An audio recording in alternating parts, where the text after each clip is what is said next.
Okay. What would you say is the biggest lie that Kenyans have been told about their economy and how it is running right now?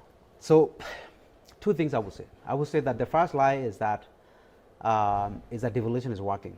Devolution is not. I don't care how you look at it. Devolution is not working because you cannot spend 3.6 trillion in 11 years of devolution and end up with 44% poverty rate.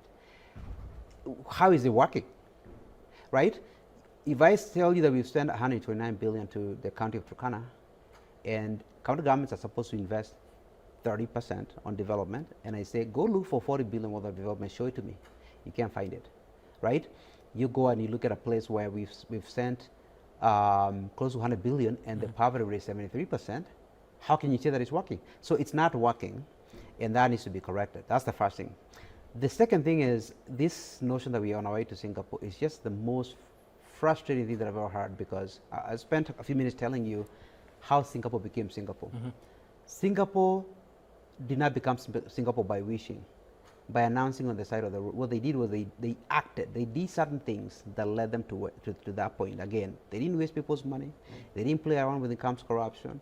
They were thoughtful and serious when it comes to planning, so that every single project was taking them to that point, right?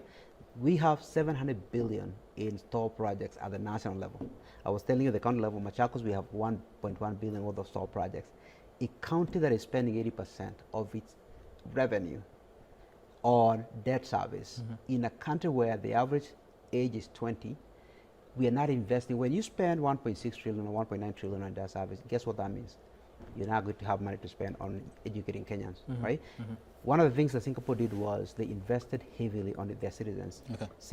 Singapore has the highest per capita income in the world today, about 100,000 USD per capita. Nobody is paying 100,000 for someone who's not educated, someone who has no skills.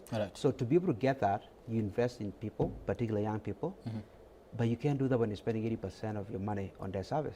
You see what I mean? Okay. Yeah.